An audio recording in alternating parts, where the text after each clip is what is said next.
Well, that is quite true. The one of the original titles that I had several. One was Crossing the Burning Sands.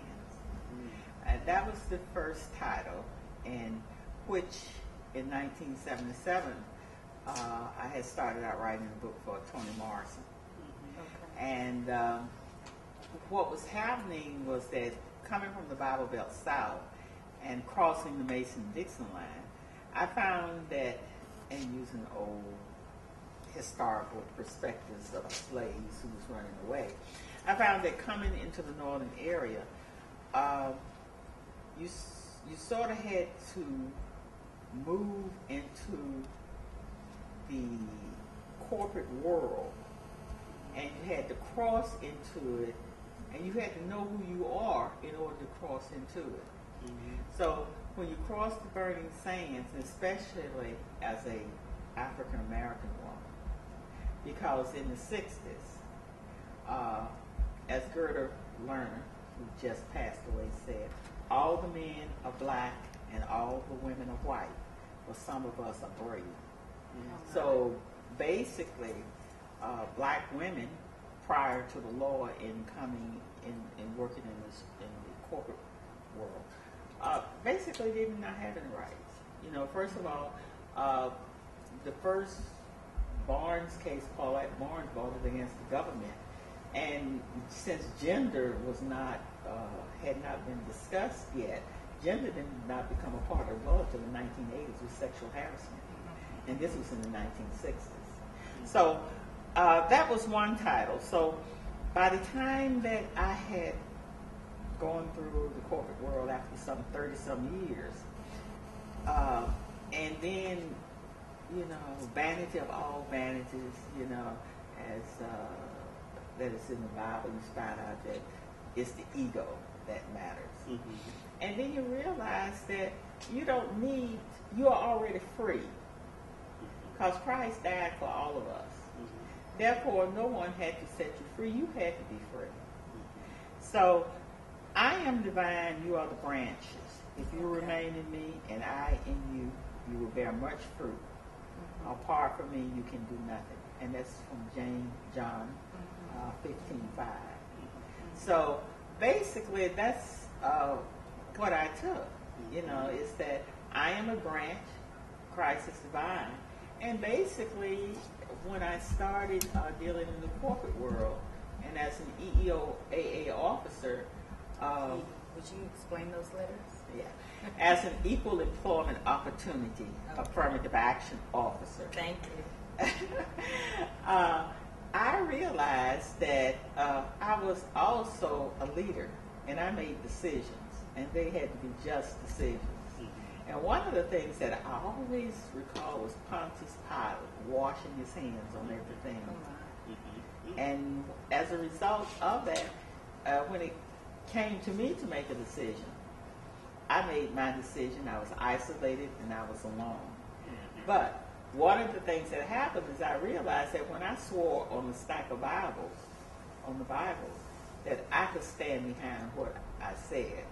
So, and as the EEO officer in corporations, and where one I reported to the executive director and chairman of the board, although they underpaid me, I realized that I still was accountable and responsible for my actions. Mm-hmm. So, branches of the vine, the price of admission, is that the price of admission is the branch of the vine, because you admit yourself. No one is going to give you freedom. And this is what came about when I went to, it was clarified to me further when I left the United States around 1980. I was going to become an expatriate. Mm-hmm. I was. And when you have, yeah. Yes. And I said, well, before I become one, let me go to this women's conference. So I went to the 1980 UN Women's Conference. Mm-hmm. And prior to that, all of the world was supposed to uplift women. It was supposed to be a women's conference. Women was to come together and give ideas as to how they want to be uplifted. And if you take a look, I thought I noticed it in here somewhere. Is that the World Conference for yeah, the what page UN is that? That's on page 339. okay, if you take a look at that, one of the things to take a look at is that I went with the idea of interviewing. I had an idea to interview, to look at the conference. Mm-hmm. So I wrote Emerge magazine and asked them whether or not they would be interested. It's on 136 UN Mid-Decade Conference. Okay, 136. Yeah, and he said they may have an interest. So when I went over, that's when I found out that there was people from over 226 countries, and men were there from a lot of countries was not represented. But the most revolutionary women that was there was the fundamentalist women of Iran. Mm. And so what happened is I interviewed the leader, and then I went to all of their workshops, and I have it on tape. I plan to give it to one of the universities one of these days. And here on page 139, I gave it to her. I had my little tape recorder, and I just stuck it in front of her. I said, "May I interview you?" Mm-hmm. I asked her. She looked at me. She said her name was Bactia. She said, "Yes." I said, "May I have your name?" She said, "My name is Layla Bactia." I said, "What group are you with?" "We are with the Organization of Women of the Islamic Revolution of Iran." I said, "Obviously, we in America are quite interested in the current struggle that you're having here. What do you view as your struggle?" She looked at me and she did not understand. She said, "What struggle?" "Oh, on a national basis or a local basis." I had to then sort of look at her. I said, "What problems do you have?" She looked at me and very, "The problems are American interference in our trying to seek independence. They keep sending in people from Kurdistan. They landed planes on the sands of Iran as if it was their own country. Because they were military advisors, they knew exactly where our bases are, where we have airplanes. So we are asking America the same way that America 200 years ago declared its independence from England.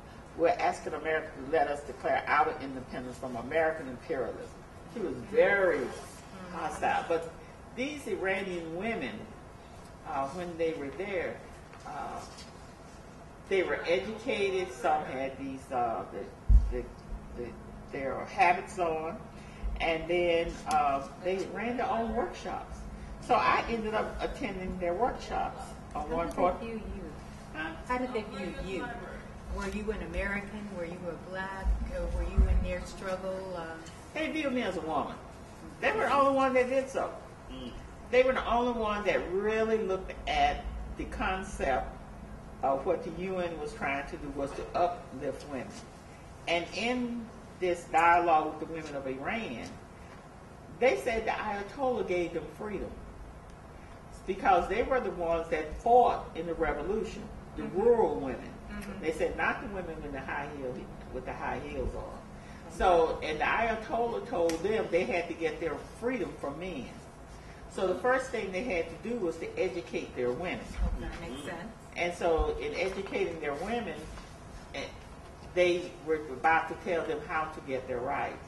In addition, the Ayatollah gave them a seat on the parliament. They had 2 seats. We didn't have 2 women, and they made jokes in there. Said, "You don't have 2 women in your Senate." They didn't. That was in 1979 when they followed the Carter administration. During that, well, the Ayatollah was the ruling figure at that time because they had a Shah, the Shah of Iran. They evicted him. Yeah, so that was the fight that we're talking about. He was gone. Okay. That was 1980. I guess they perceived the Shah as selling out the Iranians and allowing the imperialist Americans to come in. So, correct. Okay. But one of the interesting things that I find with the Islamic women was that they were putting in a health program, and in that health program they were going to educate women up to getting their medical degrees up to 6 years. And then they had certain type of other lower titles with 1 year, 2 years. And after 20-some years, I find that the state of Mississippi, in the New York Times about a month ago, is bringing that program to rural Mississippi in order to use. Mm-hmm. And they went on to cite the particular program, and it said that it had worked after all of these years. So it would be interesting to see, I guess years later, the UN, to see whether or not this is still ongoing, because I know they had a conference. Last time they had a conference was in Beijing. That was in 1996. And it was supposed to be every 10 years, 2006. And then another one should be around 2016, if in fact that they're still ongoing. Yours was in Denmark? It was in Denmark. Yeah, 1980 UN Mid-Decade Conference. And they were divided into two groups. One was the governmental conference and the non-governmental conference. I had to go over there to see soldiers with the boots that looked like Heil Hitler and the canine dogs going to go after women. Because what was happening was that a woman from Bolivia was there, and I guess she was under the impression, and she was with the miners, that the UN could do something for her situation. So she was hoping to talk to the governmental forum. The governments were all represented, and they were supposed to come up with some rules for against racism, Zionism, and all like this to uplift women. And the United States had their orders from the White House as to what they should be for as far as the United States was concerned. This was during the Carter administration? Carter administration. So what occurred was, believe it or not, the blacks got together, and I was a part of them, and we drew up our own resolution. And it says against Zionism, racism, sexism, and everything else. The United States did not want to include Zionism in it. And so so we had a huge conference, and it was on the front pages, and they drew it up, and they took it over to the governmental forum and said all forms of isms should be included.